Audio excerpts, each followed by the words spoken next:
नमस्कार मंडळी. जय श्रीकृष्ण. आपल्या सर्वांचं पुन्हा एकदा आपल्या आवडत्या दीपाली मोरे चॅनलवर तुमचं स्वागत आहे. मंडळी, भगवान श्रीकृष्ण म्हणजे प्रेम, भक्ती, बुद्धी, नीती आणि धर्म यांचा सुंदर संगम. श्रीकृष्णाचा जन्म झाला तो दिवस म्हणजे श्रीकृष्ण जन्माष्टमी. हिंदू धर्मामध्ये जन्माष्टमीला अत्यंत पवित्र आणि महत्त्वाचा सण मानला जातो. या दिवशी भक्तगण दिवसभर उपवास, श्रीकृष्णाची पूजा, नामस्मरण, कीर्तन, रात्री श्रीकृष्णाचा जन्म उत्सव मोठ्या भक्तिभावाने साजरा करतात. पण मंडळी, श्रीकृष्ण जन्माष्टमी नेमकी का साजरी केली जाते? भगवान श्रीकृष्णांचा जन्म कोणत्या परिस्थितीत झाला? जन्माष्टमीच्या दिवशी पूजा कशी करावी? उपवास करावा कसा करावा? रात्री जन्माष्टमीच्या वेळेस काय करावे? कोणत्या गोष्टी टाळाव्यात? या सर्व प्रश्नांची माहिती आजच्या व्हिडिओमध्ये आपण जाणून घेणार आहोत. त्यामुळे व्हिडिओ शेवटपर्यंत नक्की पहा. श्रीकृष्ण जन्माची कथा.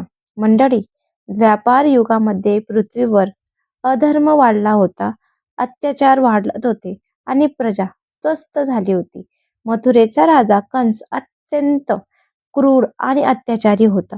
त्यांची बहीण देवकी हिचा विवाह वसुदेव यांच्याशी झाला. विवाहानंतर देवकी आणि वसुदेव यांना निरोप देण्यासाठी कंस स्वतः रथ चालवत होता.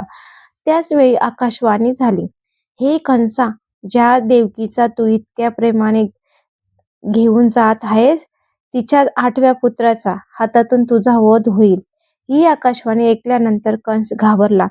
त्याने देवकी आणि वसुदेव यांना कारागृहात बंद केले. देवकीच्या प्रत्येक अपत्याचा कंसाने वध केला. अशा प्रकारे देवकीची 7 मुले कंसाने मारली. त्यानंतर देवकीच्या 8व्या गर्भातून भगवान श्रीकृष्णांचा जन्म झाला. भगवान शिवांचा श्रीकृष्णांचा जन्म मंडळी भाद्रपद महिन्यातील कृष्ण पक्षातील अष्टमीची रात्र होती. मध्यरात्र झाली. कारागृहामध्ये भगवान श्रीकृष्णांचा जन्म झाला. भगवान शिवांचा जन्म होताच कारागृहामध्ये दिव्य प्रकाश पसरला. भगवान विष्णूंनी वसुदेव आणि देवकीचा यांना दर्शन देऊन सांगितले की माझे हे बालरूप गोकुळात नंदांच्या घरी घेऊन जा आणि तिथे यशोदाच्या खुशीत असलेले कन्याला घेऊन या. वसुदेवांनी श्रीकृष्णांना टोपलीमध्ये ठेवले आणि मध्यरात्री गोकुळमध्ये निघाले. त्यावेळी यमुना नदीला मोठा पूर आलेला होता. पण भगवान श्रीकृष्णांच्या कृपेने मार्ग सुकर झाला. वसुदेवांनी श्रीकृष्णांना नंदबाबाच्या घरी नेले आणि यशोदा मातेजवळ ठेवले. अशा प्रकारे भगवान श्रीकृष्णांचे बालपण गोकुळात सुरू झाले. जन्माष्टमीला उपवास का करतात? मंडळी, जन्माष्टमीच्या दिवशी अनेक भक्त श्रद्धेनुसार उपवास करतात. उपवास म्हणजे केवळ अन्न खाणे नाही, तर मन, विचार, आचरण शुद्ध ठेवणे हा त्याचा मागचा भाव आहे. ज्यांना उपवास करणे शक्य आहे त्यांनी आपल्या श्रद्धेनुसार उपवास करावा आणि ज्यांना आरोग्याच्या कारणामुळे उपवास करणे शक्य नाही त्यांची स्वतःच्या आरोग्याची काळजी घेऊन साधा सात्विक आहार घ्यावा आणि मनापासून श्रीकृष्णाचे नामस्मरण करावे, कारण भक्तीमध्ये भावाला सर्वात महत्त्व आहे. जन्माष्टमीच्या दिवशी श्रीकृष्णांची पूजा कशी करावी? मंडळी, जन्माष्टमीच्या दिवशी सकाळी लवकर उठून स्नान करून कपडे परिधान करावे. स्वच्छ कपडे परिधान करावे. घरातील देवघर स्वच्छ करून श्रीकृष्णाची मूर्ती किंवा बालकृष्णाची मूर्ती सुंदर पद्धतीने सजवावी. श्रीकृष्णाला पिवळ्या रंगाने वस्त्रे, फुलांची माळ, तुळशी पत्र आणि उत्पत्त असलेले मोरपीस अर्पण करावे. भगवान श्रीकृष्णांना तुळस अत्यंत प्रिय मानली जाते. पूजेच्या वेळी ओम नमो भगवते वासुदेवाय या मंत्राचा जप करता येतो.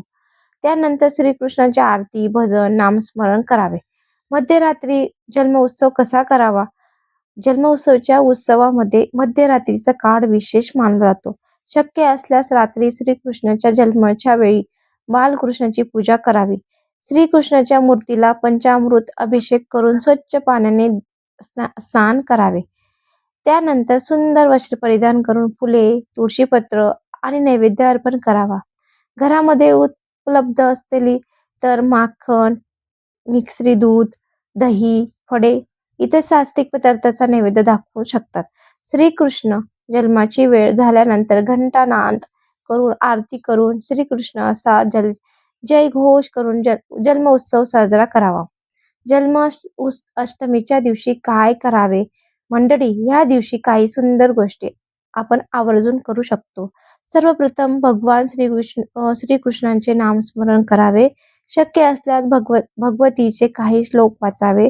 श्रीकृष्णांची कथा ऐकावी.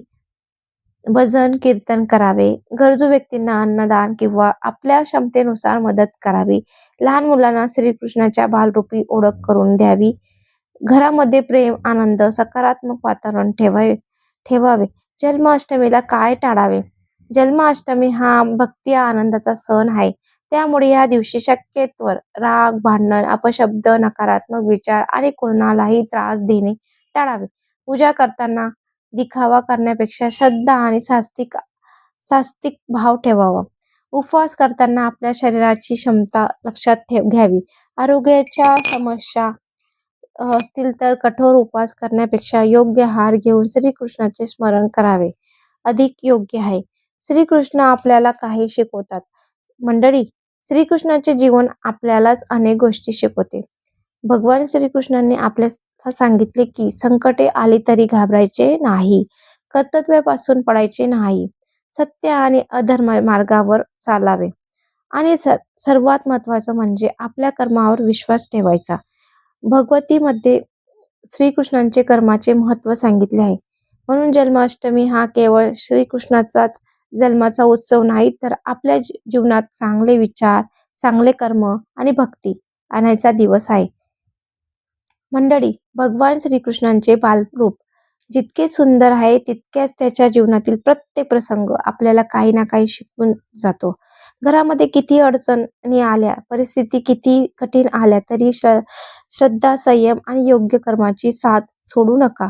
ह्या जन्माष्टमीच्या दिवशी श्रीकृष्णाच्या चरणी एकच प्रार्थना करा. हे नंदलाला, आमच्या घरामध्ये सुख, शांती, समाधान आणि प्रेम कायम ठेव. आमच्या कुटुंबावर तुझी कृपा दृष्टी राहू दे आणि आम्हाला तेही योग्य मार्ग दाखव. जर तुम्हाला श्रीकृष्णावर श्रद्धा असेल तर कमेंटमध्ये प्रेमाने लिहा, जय श्रीकृष्ण. हा व्हिडिओ तुम्हाला आवडला असेल तर व्हिडिओला लाईक करा. आपल्या कुटुंबातील आणि मित्र-मैत्रिणी शेअर करा. अशा धार्मिक, आध्यात्मिक आणि सण उत्सवाला माहितीपूर्वक व्हिडिओसाठी आपल्या चॅनल सबस्क्राईब करायला विसरू नका. पुन्हा भेटूया असाच एक सुंदर आणि भक्तिमय विषयासोबत. तोपर्यंत जय श्रीकृष्ण. राधे राधे.